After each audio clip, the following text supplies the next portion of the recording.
Waziri Mkuu Benjamin Netanyahu na waziri wa ulinzi wa Israel Bwana Israel Katz wameamuru IDF kushambulia nyumba, madaraja huko nchini Lebanon ili kupambana vilivyo na Hizbullah na kuweza kulishinda. Waziri mkuu huyo wa Israel amesema IDF inaendelea na operesheni za ardhini nchini Lebanon ili kuondoa watendaji wa Hizbullah na kufikia mstari wa kupambana na Hizbullah na nafasi muhimu ya kimkakati haraka iwezekanavyo. Waziri Mkuu Benjamin Netanyahu akiwa na waziri wa ulinzi Bwana Israel Katz wameagiza jeshi lao kuharibu madaraja yote ya mto Litani ambayo yanatumika kwa shughuli za kigaidi ili kuzuia harakati za uendeshaji wa Hizbullah na silaha kuelekea kusini. Katz alitangaza siku ya leo ya Jumapili. Kwa kuongeza, amesema tumeamuru kuharakishwa kwa uharibifu wa nyumba za Lebanon katika vijiji vya mawasiliano ili kupunguza vitisho vya jamii na mujibu wa mfano wa Beit Hanun na Rafah huko Gaza. Katz alisema.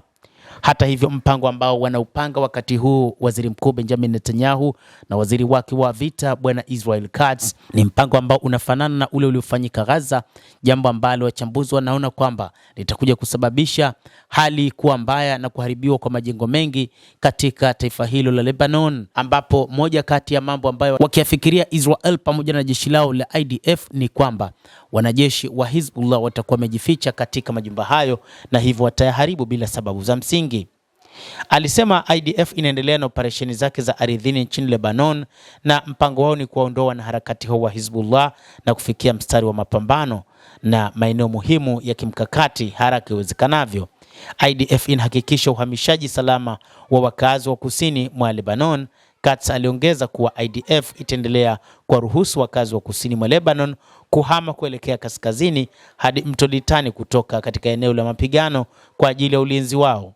Zaidi ya hayo, wiki iliyopita ndege za kivita za IAF ziligonga daraja la Zatie juu ya mto Litani nchini Lebanon. IDF ilitangaza kama sehemu ya hatua zake zinazoendelea dhidi ya shirika hilo la kigaidi la Hizbullah. Hivyo kwa upande wa kundi hilo la Hizbullah na lenyewe pia linaendelea na mapambano katika namna ya kuharibu miundombinu nchini Israel katika kile ilichokisema ni kuisaidia Iran katika mapambano baada ya kifo cha Ayatollah Al-Khamenei. Kulingana na IDF, Hizbullah ilitumia daraja hilo kuvuka kutoka kaskazini hadi kusini mwa Lebanon ili kujiandaa na mapigano.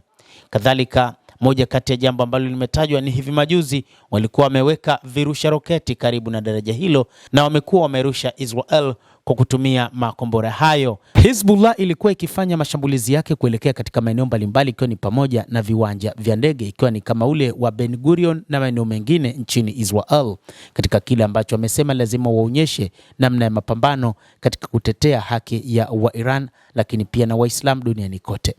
Mtazamaji, endelea kutufuatilia na nikusihi usisahau kulike, usisahau kucomment, kadhalika usisahau kusubscribe channel yetu hii ili upate habari hizi kwa mapana kupitia The World News. Mimi ni Adam Hussein. Endelea kuwa nasi wakati wote, endelea kutufuatilia ili uyafahamu mengi yanayojiri duniani kupitia The World News.